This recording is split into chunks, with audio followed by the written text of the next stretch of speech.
Yay Networks. Yo, what's up, everybody? It's your boy Cornelius, and I'm back with Kris.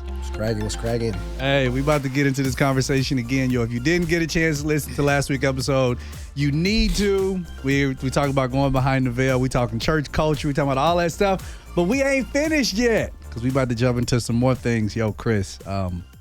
So I got a message from last week's conversation. Mm-hmm. Somebody hit me up and said, I'm shocked y'all did a podcast together because y'all are from different tribes. So I wanted to talk with you about tribalism. Bro. Like hit the us up. like the tattoos that people get, like the different tribes and different. Absolutely. I mean, that all the figurative tattoos. You know what I mean? Yeah. And then the ones that people got written on their hearts. Yeah. Because they've joined different groups. Oh man, yeah, tribalism.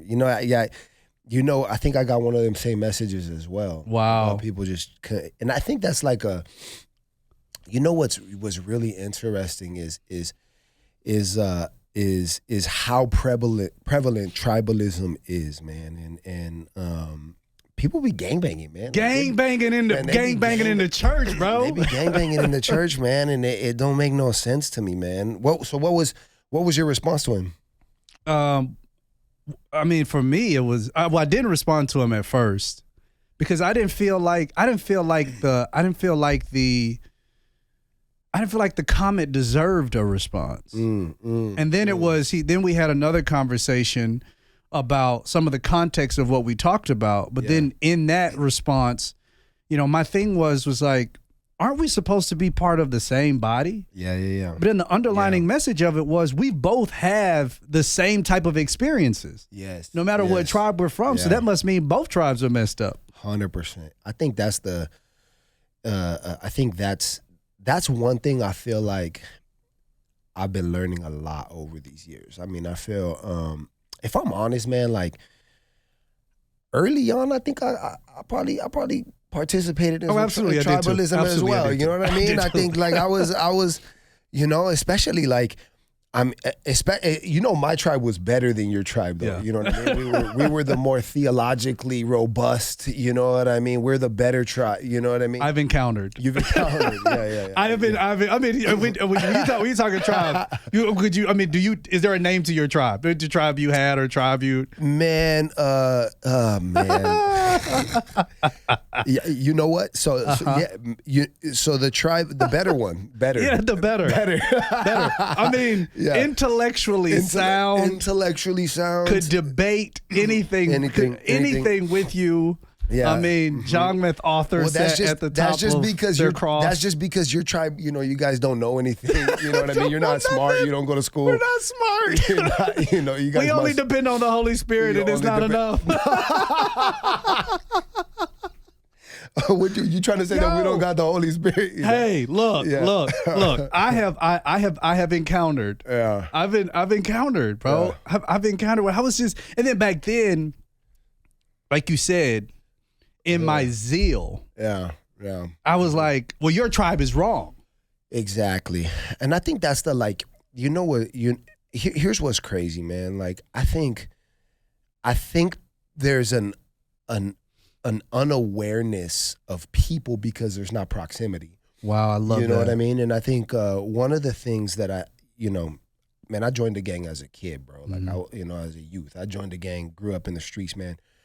And I think tribalism really never set right with me. And I think part of that was because it felt like gangbanging, man. It felt like I'm still in the streets, like and what was comparing? Like kind of, could you compare the two? Yeah, because I think, man, it's actually, this is actually a fun little journey because I think there are a lot of parallel reasons people join gangs. To the reasons people get into tribalism. Now that I think about it, but I think, when I think of what gangs, why people join gangs, right? Like people join gangs for belonging. People join gangs for a for commonality. You take a lot of people who grew up in brokenness and in suffering, and they want to belong. They want to feel like they're part of something. And I think, man, when I look at some of the tribe, I mean, just to, I guess we haven't even really defined tribalism in the church. I think just look at tribalism, right? Like I think there are these different tribes that develop within any. I would say it's not just within Christianity, right? It's with any grouping of people, right? Whether when you can find something to relate upon, sometimes you make that thing that you're relating upon the primary thing, so that you can feel a sense of commonality and a sense of maybe intimacy around that thing. And even when I think about it a little more, like because my tribe, we read, you know what I mean? God, there's this there's this Jew, I think he was a Jewish author. Of course, y'all read Jewish authors. Go ahead. Yeah, I think he's a Jewish author. I don't think he's a Christian. I think his name was, I think it was Friedman. I'm not sure, but he wrote a book called The Failure of Nerve. And in The Failure of Nerve, he talks about relational triangles, right?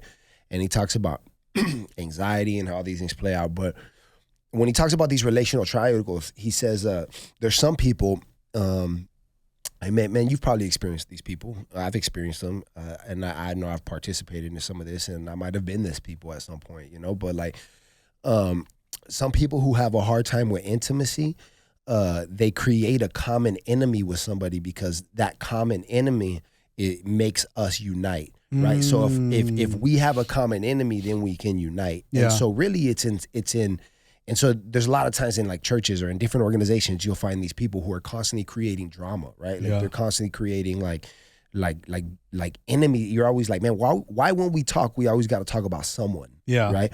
And a lot of times what that is I think they're craving for intimacy. So which dude talks about in his book. He talks about basically how by creating a common enemy, now we have something to unite over, and we can feel intimate over, right? Happens in relationships and families and different organizations. And I think how that happens in the church is we find these different things, that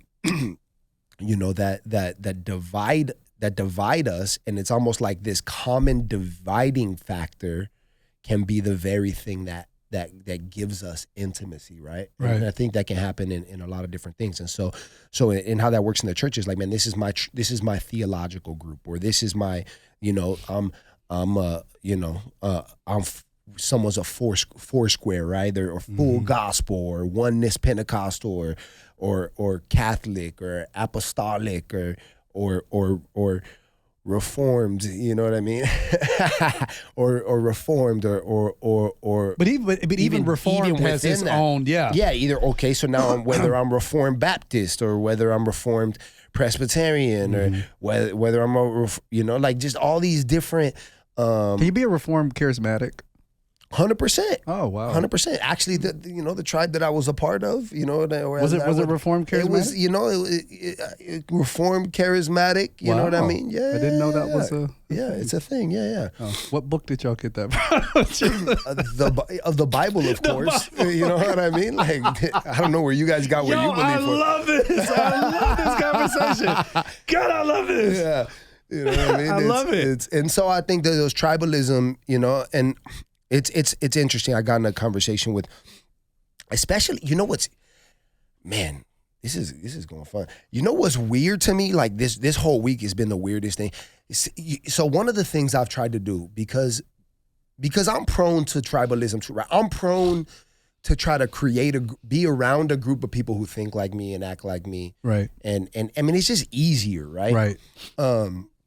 But one of the things I haven't done purposely is I don't delete people off of Facebook. You know what I mean? Off social media. Like I don't just it's very common in our culture to like, you know what I mean? Like you got a problem with, like it's the weirdest thing, man. You ever be on Facebook, bro? I should probably be on Facebook less, but like you ever be on Facebook and they'll be like suggesting friend, it's like, I thought we were friends. Like, oh, they must, wow. You know what I mean? Like, oh, they deleted me. Wow. Oh, that's interesting. And then but they don't tell you. Like, you see them in public, you're like, I guess we're not homies anymore. Like, I don't understand. You know what I mean? But right. people just be deleting people, after like you disagree, they don't like you, they just delete you, But one of the things I've never done is I've never really participated in that. And partly because, some people are just unhealthy and it's not helpful to hear from them. Yeah. But what I honestly think is good. It's good to have people who think different than you. Yeah.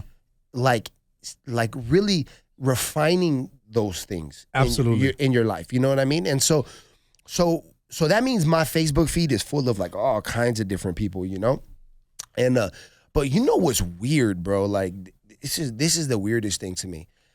On my Facebook feed you heard about the Asbury revival that's been cracking right now? Yes.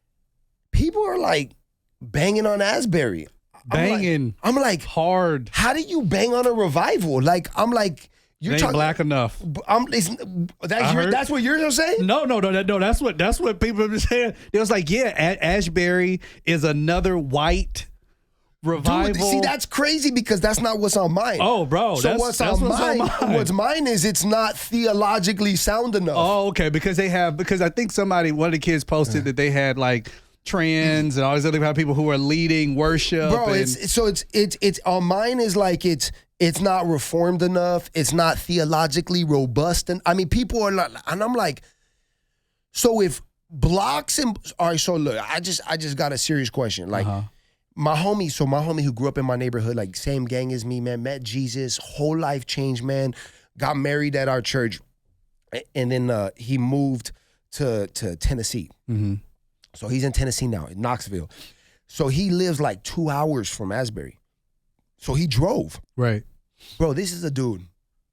Grew up like heroin addict, met Jesus, gang member, whole life changes, right? Goes to Asbury and he's there and he's like experiencing, he's like, bro, this thing's legit. Wow. He's like miles long people, miles long lines of people trying to get in here. So then I'm like, I got a question then. You know what I mean? If God didn't bring these people here, are you trying to say that like Satan brought the people here? Like who brought them? Bro. Like, so are you telling me that there's thousands upon thousands of people experience? And I'm like, how do you bang on a revival? Bro, bang on it. And I want to take this before I do. We're going to take a quick break. Yeah, go ahead. Yo, what's up, y'all? It's your boy Cornelius, and here's the thing. Like, I talk a lot about soul care, and I host these retreats that are meant for pastors, high-level leaders, business leaders, church, community builders, all those different men. And I have a special one that's coming up in April in North Carolina. It is April the 18th through the 20th. It's in North Carolina. Would love for you to come. It's an opportunity for you to get the healing that you need. I mean, a lot of us out there, ministry leaders, we're carrying around our trauma. We're carrying around our issues. I mean, just like you heard in the podcast, it's almost like, with pastoring, it's like you're in a car accident every single day, this kind of trauma that you're going through. And if you're running a business and you're high level, you're a thought leader, all that kind of stuff, you got people who are following you, it can be extremely difficult for you to just take time away, not to just go to a party or go and sit next to a beach.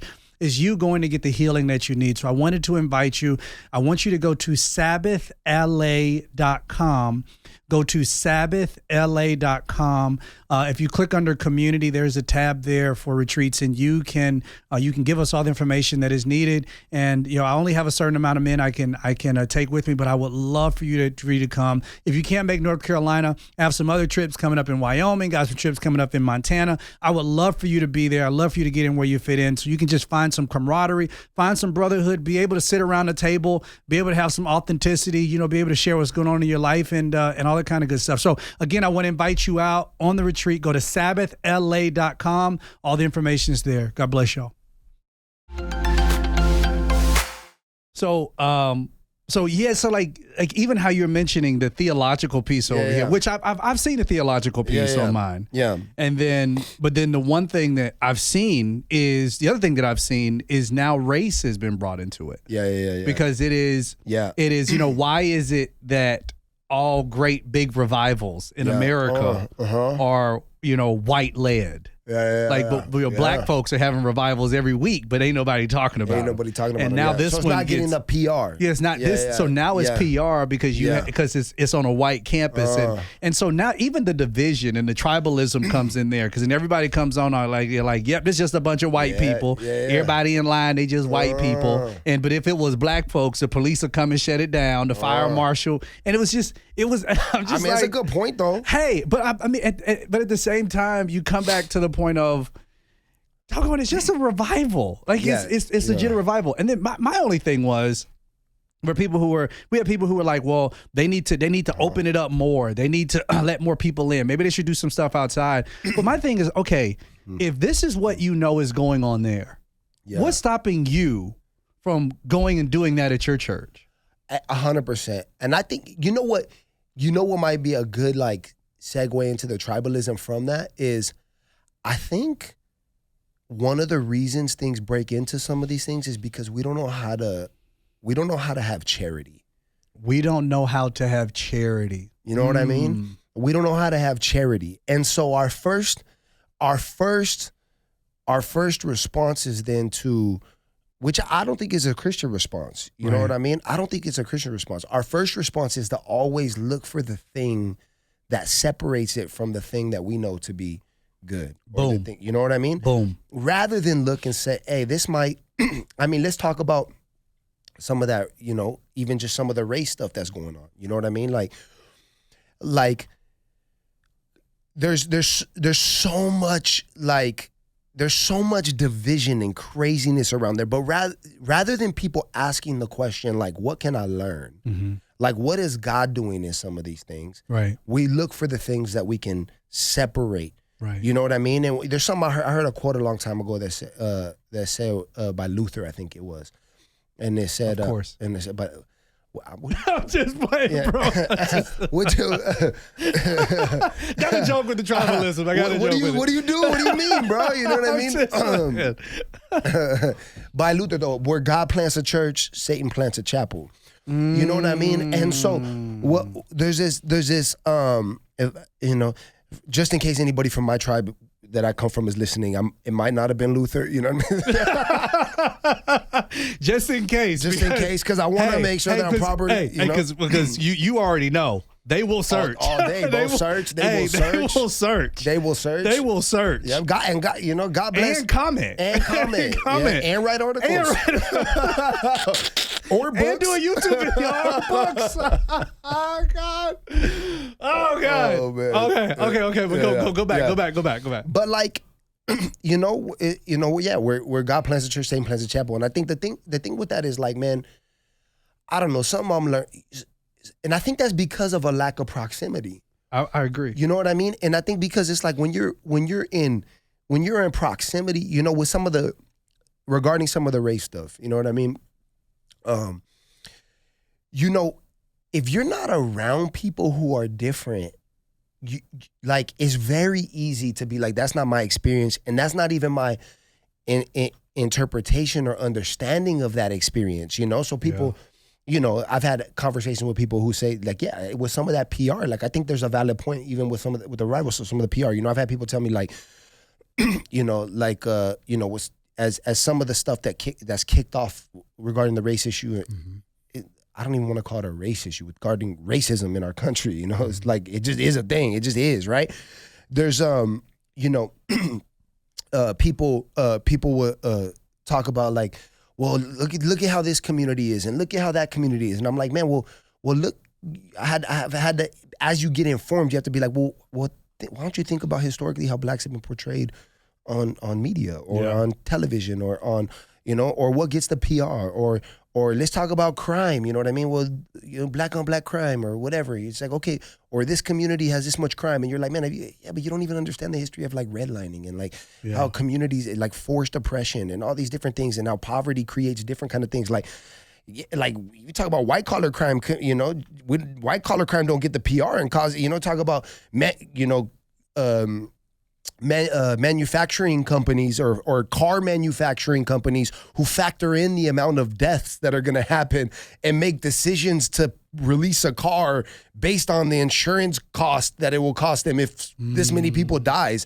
You're like, that's not morally okay, you know, like these ethical decisions. But the problem is like, if you're not in proximity with people, like it just, all you do is see what's on the media, right? And so you don't know, like, oh, that's just not their experience. You know what I mean? And so one of the things that, you know, that I've had to do is like, you know, okay, let me get to know some people. Let me hear. Let me be in proximity with my brothers who have and sisters who have a different experience than me, because I can hear different, and it's like you can't argue with pain, right? You know what I mean? Or you can't argue with it. You can only empathize with it. You can only empathize with it. And I think the same thing happens in these different theological camps or church tribes is, man, it's like you kick it in this like gated community your whole life. Yep. You ain't never been over here and kicked it with those people over there. And so it's very easy to like write them off or to believe caricatures of them or to not. And not like, but then you get to know some people and you're like, wait a second. Right. Like, why does this person, like, you're not supposed to know Jesus like that. Right. Like, how do you have that experience with Jesus when you believe? You're over there. You're over there, or you believe the way you do, or you function. Well, my camp is always thinking about the way you believe the way you do, right? Mm-hmm. Like, and then you get around and like, you know, as I start to get to know different cultures and different, different people groups and different things, you realize that some people even have different like frameworks and rubrics and like ways of even interpreting what's right. Yeah. You know, and they're not even trying to answer some of the same questions that I'm asking. Right. Like I might be asking questions, you know, you get into like Eastern culture, they're not asking questions that I'm asking. You know what I mean? You get into some different ancient cultures and you're like, they weren't trying to, you know, like I get into my own I think we fail to realize that we live in a culture that has different presuppositions and different ways of viewing the world. Right. And our way of viewing the world causes us to ask questions that other people aren't asking. And so because they're not asking those questions, they find sometimes no need to answer them. Absolutely. You know what I mean? And so what happens is that's problematic. And that's problematic to me. But it might not be problematic to them, and there might be something that might be problematic to them that's not problematic to me. Mm-hmm. And then, but when you're in proximity, you know, one of the things I've been learning over the last, you know, and I'll tell you, man, just straight up from brokenness, you know, like I've experienced brokenness and suffering, you know, and pain on behalf of following Jesus, man.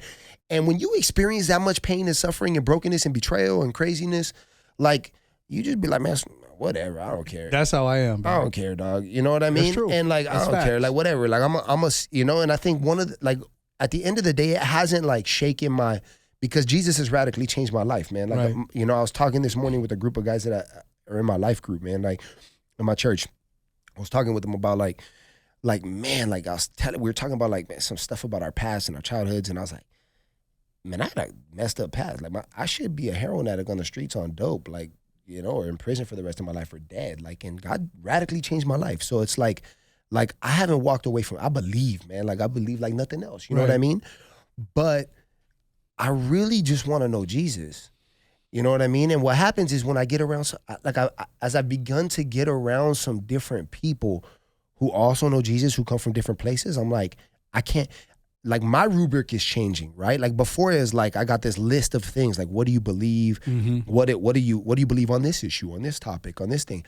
But now I feel like I'm like, man, who smells like Jesus, man? Wow. Have you been around him? Like I could kind of, and you know, and when I read the text, it says my sheep will know my voice. Voice is like it's not just like what you read in scripture. It's like he's saying like they can recognize me. Right. And like from what I've experienced from Jesus, like I can sense, it's like that dude knows Jesus. This chick, homegirl knows Jesus. You know what I mean? Like this got Jesus vibes. You know what I mean?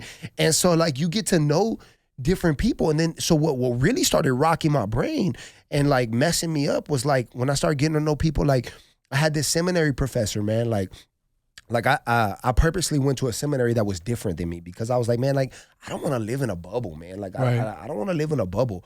And so like, and what happened was I went around, I got around this seminary professor, man. I remember, and I to this day, I think dude is wrong. I think he's like, I've told him to his face, like, dude is like got more degrees than me, like, and he's like, and he's, you know, and I think he's wrong. I think he's actually, what he believes is not only like wrong, I think is dangerous. I think it's false. Like, I think he's got problems. I'm not lying, bro. I know you're not. And we're homies, dog. And I got to know this dude, and I'm like, but I can't. Here's what's crazy to me. I don't understand, but like, I really believe this dude is a passionate follower of Jesus. Absolutely. I just think he's wrong. and I'm okay telling him I think he's wrong. Yeah. Because I don't think I'm right on everything. Right. And the more I study history, and like the more I like get out of like, man, what was crazy was I realized I had been living in a pond for like a lot of years, but there was a stream that led to this big ocean. Yeah. You know what I mean? And there so were many different fish. And there were different ponds. Yeah. You know, and I'm not saying that I'm not in the water. Like I still, like the ponds are still connected. And I'm not saying in some syncretized, everything's the same, because I don't. I think there's different bodies of water. You know what I mean? Like some of these ponds don't lead back to the ocean. You know what I mean? Like, but that doesn't mean, but within this big, large, interconnected stream, like, man, there's different ponds, man, and different, and man, if you've been in one pond for all this time, you might be like, man, this is what the pond is like. This is what the water's like. Yeah. But in every pond. In every pond. And in another pond is not like that. It's not like that. It's wrong. It's toxic. You know what I mean? And so, but then you start getting around and you're like, wait a second. And you know, and then like when I get out of my pond, I'm like, I start looking back and I'm like, wait, hold up. Like, man, you start realizing, so my tribe, right, is the like, the belief tribe, right? Like, it's about what you believe. It's about, man, it's supposedly about what the Bible teaches and all these different things, you know? And like, but like, man, the more I study history and theology, and like, I start reading like some of our own church fathers, like we believe, like what I would quote them for years. I'm like, I never knew they also believed this. You know what I mean? I never knew that, like, man, that like if I told somebody what, you know, you get into the infant baptism, right? You know, conversation, right? And in Reformed theology, right? There's Reformed Baptists, then there's Reformed Presbyterians, you know, and then a lot of times the Presbyterian. Anyways, like there's infant baptism and believers baptism, all these different things, right? But even within like Reformed kind of like Reformed Christianity, those versions of infant baptism aren't the version of Catholic, the Catholic version of infant baptism, which is baptismal regeneration, which means like, you know, you're saved by baptism in that way, right? In that sense. So that would be more Catholic, right? So you take a guy like Augustine, right? Who Augustine is like a church father who like is well respected in Reformed circles. I'm pretty sure he believed in baptismal regeneration, which would be more in line with Catholic theology than it, or Roman Catholic theology than it would be with Protestant Reformed theology, right? But Protestant reformers will constantly quote Augustine, but then bang on the Catholic Church for things like baptismal regeneration. And you're like, wait a second, like nobody agree. Like people don't agree. People haven't agreed on this stuff. Yeah. The way you do, people would kill each other based on these things throughout history. And you start reading all this, and I'm like, man, none of it.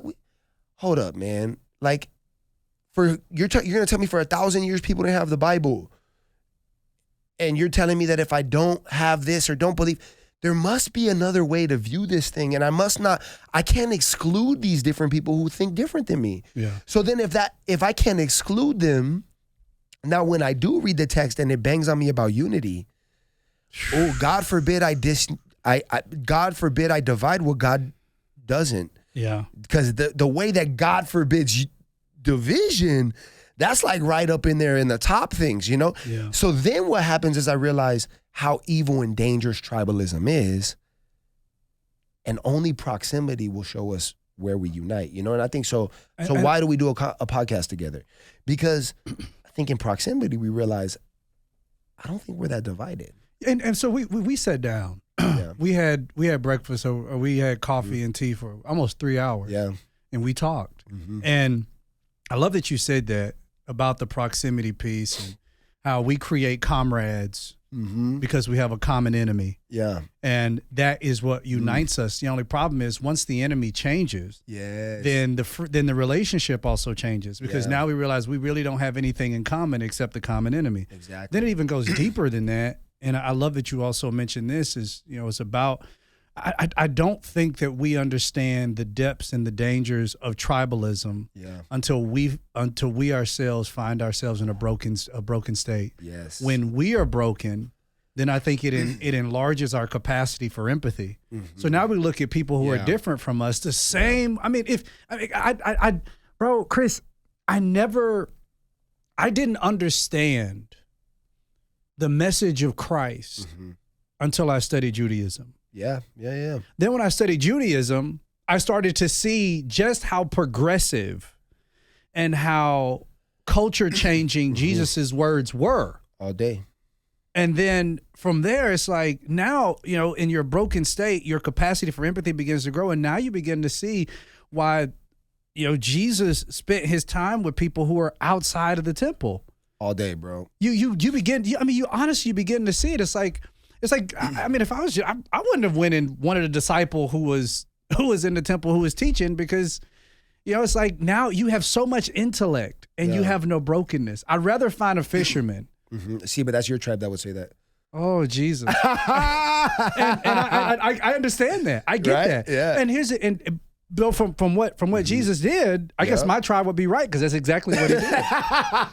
But I mean, it just shows how right my tribe was. Exactly. And then here's the other thing. Yeah. I even asked the guy, I was like, so what tribe would you even say that I'm from? Exactly. Well, now I see that's the other thing. Like, what tribe would you even say that I'm from? Because, okay, I mean, I worked for Creflo Dollar for years. I went to his church. Yeah. But then I've moved around with so many different people. And that was even an issue years ago. Yeah. I was sitting around with a group of pastors, and one of the guys looks at me and he says, who do you run with? Yeah. He said, because I see you in pictures with a lot of different people. Who do you run with? Yeah. And I'm like, I'm me, find me, bro. I just, I link with people who you just said has the essence and the voice of Christ. Yeah. So I think, bro, we gotta end this right here. We're gonna jump back into this next week. Yeah. But for those individuals who are in that crux of tribalism, I mean, just real quick, man. Yeah. What should they do? Should they start to break that mindset and find that empathy? I mean, you ended out for us. Yeah. And we'll jump back more into it next week. I think one of the first things you could do is just be aware, like, man, I do have some tribalism tendencies. Right. You know what I mean? I think one is just to be aware. Like, it's just like I have some of that going on. And I think a second part of that is I still love where I come from, like the people that I grew up with. And I met Jesus with these people. You know what I mean? I met Jesus with these people. And so I think part of tribalism, dealing with it, is also not trying to jump to another tribe that now looks bad at this tribe, because there's the tribe of hating tribes. You know what I mean? And I think the essence of tribalism. I think the true description of a Jesus follower is someone who says, Jesus, I just want to be close to you. That's it. And I'm willing to forsake the loss of all things, of all tribes, of all peoples, to be close to you.